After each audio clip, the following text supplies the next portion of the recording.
Welcome back नाज़रीन। सियासत के हवाले से अवां गाल बोल बुधी हाँ पाण गाल बोल कंदासीं त सितारनि जी दुनिया 2025 में कड़ो पैगाम दे रही है। मुल्की मईशत के हवाले से साल 2025 में मुल्की मईशत केतरो बेहतर थी, आम मानू के केतरो रिलीफ मिलंदो, छो त नए साल में नयूं उम्मीदूं होंदियूं आहिनि, नवां चैलेंजिस भी यकीन हूंदा आहिनि, पर नयूं उम्मीदूं भी हर माण्हू जूं वाबस्ता थी वेंदियूं आहिनि। त ॾिसंदासीं त हिन साल में सितारनि जी दुनिया छा थी चवे, त छा आम माण्हू के इन में केतिरो रिलीफ मिलंदो, या वरी जेकी मुल्क में हिन वक़्तु सियासी हालतूं आहिनि, सियासी छिकताण आहे, उहा कहिड़ा नतीजा निकिरंदा हिन जा, छा सियासी छिकताण ख़तमु थींदी या न थींदी।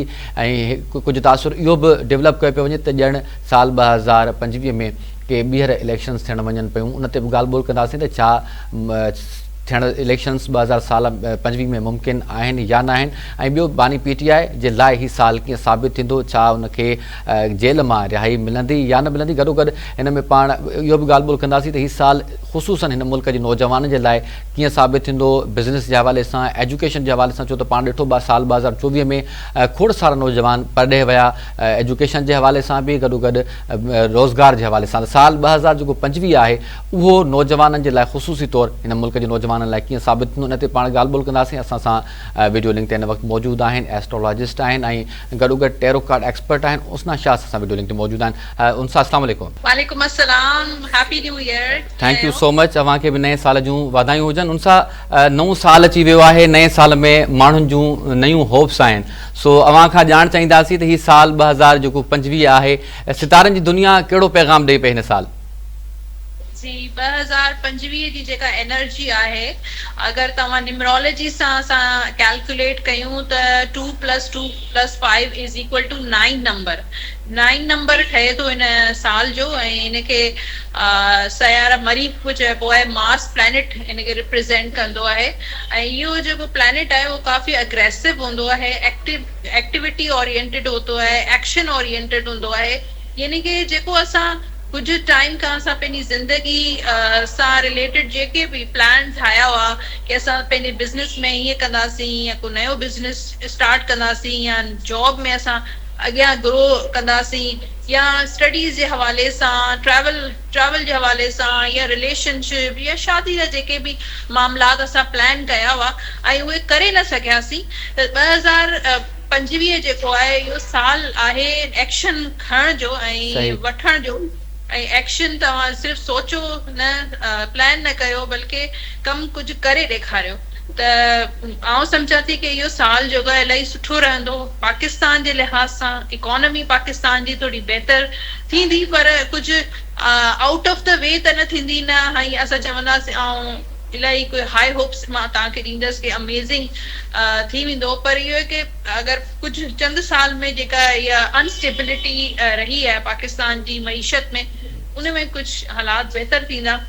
सही। उन सां ॿियो मां ॿुधाए पियो कुछ जी। ॿियो एस्ट्रोलॉजी जे मुताबिक़ जेको आहे इहो नयो साल जेको आहे प्लैनेट सेटन जेके सयारो ज़ुहुल बि चइबो आहे, उन जे हिसाब सां इहो मतिलबु इहो जेको प्लैनेट आहे इहो 2.5 सालनि खां पोइ मूव कंदो आहे।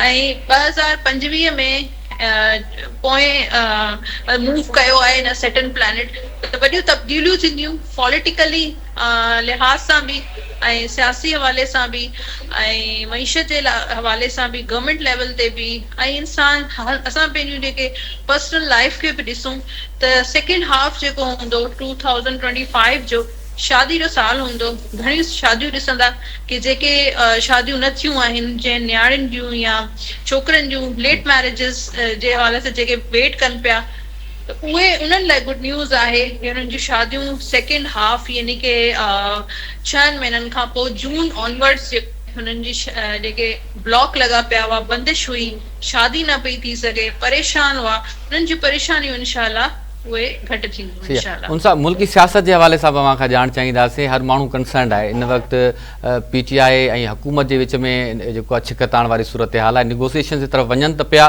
पर हाणे नतीजो निकिरंदो या न। अवां खां बि ॼाण चाहींदासीं त छा हाणे मुल्क में क्या सियासी हवाले सां बि को सुठो साबित थींदो ही 2025? जी, सियासी हवाले सां जेका हुकूमत हींअर फ़िलहाल हले पई, उहा अनसर्टनिटी ज़रूर रहंदी, पर का तब्दीली मूंखे कोन पई ॾिसण में अचे। अच्छा, ही हुकूमत कंटिन्यू कंदी या कोई इलेक्शन जी तरफ़ या को ॿियो माहौल पैदा थी सघे थो? न न, इहा जेका गवर्नमेंट हींअर फ़िलहाल हले पई उहा ई कंटिन्यू कंदी। मूंखे को वॾो चेंज ॾिसण में कोन पियो अचे। ऐं एज़ अ प्राइम मिनिस्टर या CM इहे सभु जेके बि आहिनि उहे 2025 में फ़िलहाल कंटिन्यू कंदे ॾिसण में पिया अचनि। शहबाज शरीफ़ जेको आहे वो उनजी जेको पोज़ीशन आहे उहा थोरा फ्लक्चुएट ज़रूर कंदी, उहो ख़तरे में ज़रूर ईंदी, पर मूंखे ईअं न पियो लॻे कि को अहिड़ो ख़तरो हुजे शहबाज शरीफ़ साहब खे कि हू जेको आहे पंहिंजी पोज़ीशन जेका आहे उनजी ख़तम थी सघे। ऐं जेको इमरान ख़ान साहब या PTI जी तव्हां जेका ॻाल्हि कई आहे, नेगोसिएशन थींदी रहंदी हिन सॼे साल, कम्युनिकेशन या टेबल टॉक ते ज़रूर ईंदा, पर इमरान ख़ान साहब जो जेको सितारो आहे फ़िलहाल मूंखे को इलाही स्ट्रॉन्ग पोज़ीशन ते ॾिसण में कोन पियो अचे।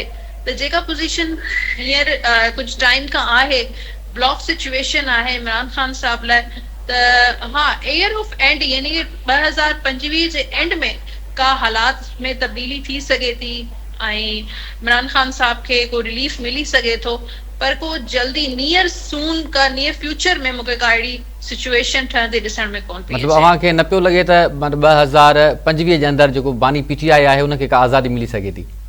जी, अञा बानी PTI जी एनर्जी एॾी स्ट्रॉन्ग न थी आहे कि हू के स्ट्रॉन्ग पोज़ीशन में अची सघे, त फ़िलहाल तो हू ब्लॉक ही रहंदा। ठीक है, कुछ हटी करे ॿियनि मामलनि ते बि अव्हां खां ॼाण चाहींदासीं। ही साल नौजवाननि जे लाइ अव्हां छा प्रेडिक्ट कयो था त नौजवाननि खे कहिड़ा स्टेप्स हिन साल में वठणु घुरिजनि, एजुकेशन जे हवाले सां बि ऐं बिज़नेस जे हवाले सां बि?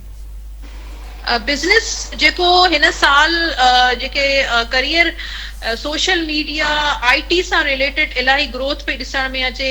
AI थी वियो, डेटा साइंसिस थी वियो, इहे जेके शोबा आहिनि उहे नौजवाननि खे इन में बिल्कुलु इंट्रस्ट पंहिंजो डेवलप करणु घुरिजे ऐं इहे शोबा उन्हनि खे अख़्तियार करणु घुरिजे ऐं उन्हनि खे कामयाबी बि मिलंदी। ऐं जेके नौजवान आहिनि, मूंखे लॻे थो 2025 में 70-80% माण्हू कोशिश कंदा कि हू ॿाहिरि मुल्क मूव कनि।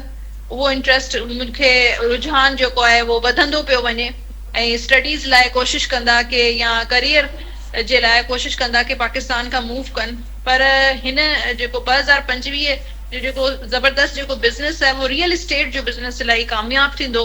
प्रॉपर्टी जूं क़ीमतूं वधंदियूं। हाँ, गोल्ड जी जेका प्राइज़िस आहिनि उहा इलाही हाई थी वेंदी। त अगरि तव्हांखे इन्वेस्ट करणो आहे त तव्हां प्रॉपर्टी में इन्वेस्ट करे सघे थो, ज़मीनुनि में इन्वेस्ट करे सघो था।